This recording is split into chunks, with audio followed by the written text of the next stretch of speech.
Hey guys, I'm Michael Allen for TravelCostaRicaNow.com. My apologies for this very ugly backdrop, but the lighting was good in here, so I decided to go with it. Anyway, guys, what I'm about to talk about is real. It is a huge problem. It can be a real problem with serious consequences. Rarely talked about, rarely thought about. But if you're going to live in Costa Rica, you should highly consider this almost on a daily, or be aware of this on a daily basis. Now, I'm not talking to you people that have mastered Spanish. I've lived down here long enough to know that most people have not mastered Spanish. They know Spanish, they might have a good command of it, but very few people actually master it. Now, you're probably thinking, well, Mike, yeah, we're going to come down here, we're going to learn Spanish. I already know a little Spanish. We want to, immerse ourselves in the culture, talk to the locals, and we don't want to disrespect the country by not learning Spanish. I totally get that, totally understand, and I would encourage that. But what I'm going to talk about is definitely about communication and language, not just Spanish, but also English. All right, there's a lot of dynamics that get involved here.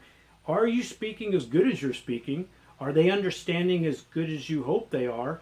Do you understand them as good as they hope you're understanding? And then if they go, oh no, just speak English, my English is better than your Spanish, do they really understand English as good as they say?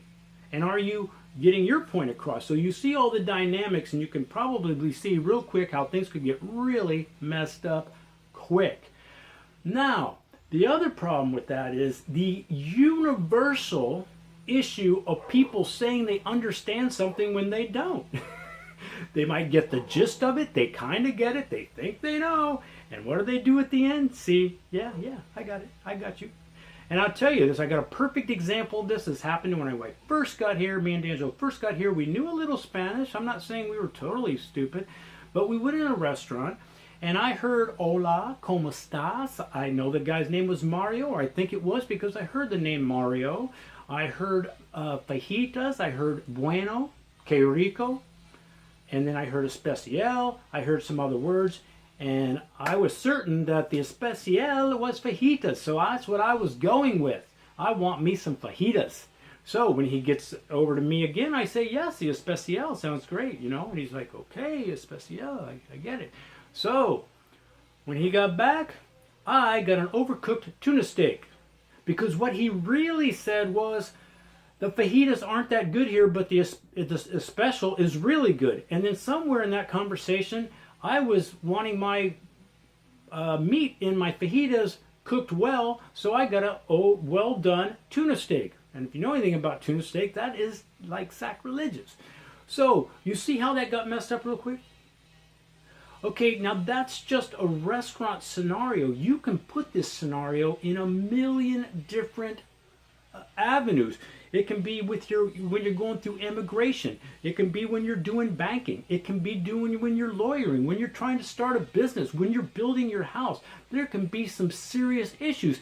And a lot of times people are saying, you think they understood, and they say C, you say C, everybody's saying C, I understand, and then you're wondering why you got this tuna steak. You know what I'm saying? It's terrible, and it can have serious ramifications and consequences, especially on big things. You want teak wood. You want teak wood. Your house is being all teak. Why is it maple?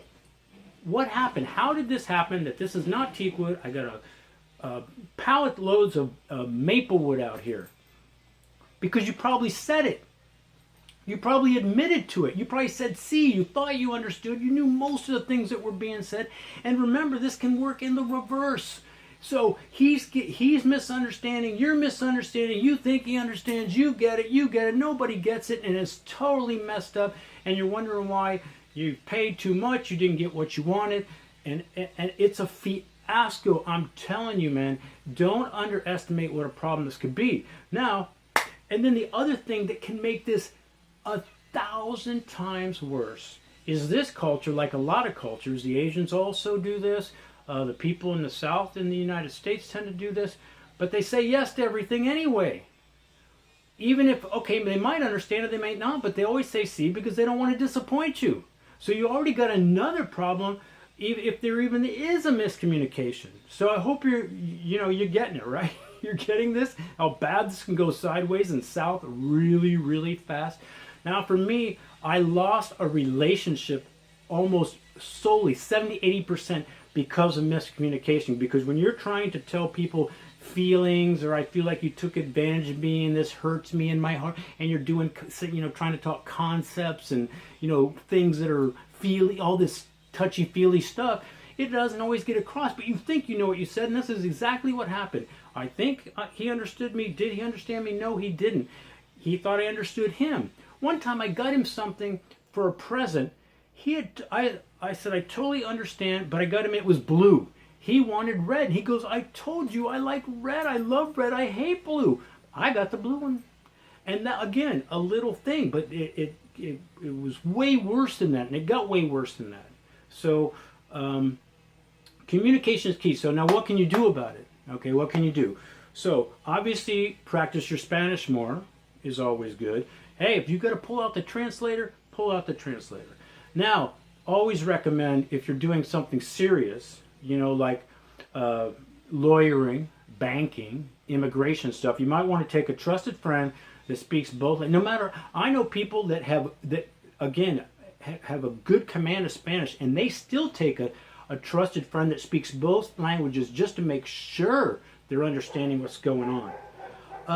A lot of times you can, I have another video about this, you can ask little simple yes or no questions.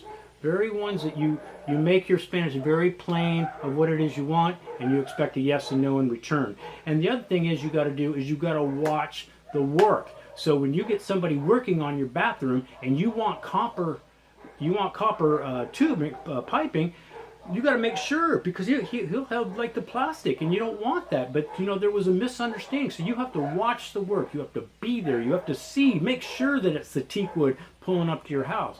It's all those things, and this is a big problem. Nobody ever admits to it when they didn't make it down here, and a lot of times miscommunication, misunderstanding was at the root of it all. All right, guys. Hope you kind of got it. And again, this is a heads up video just to make you aware. I know you kind of know this. All right. I'm Michael Allen, travelcoastarica.com. Peace, guys. Hope it helps.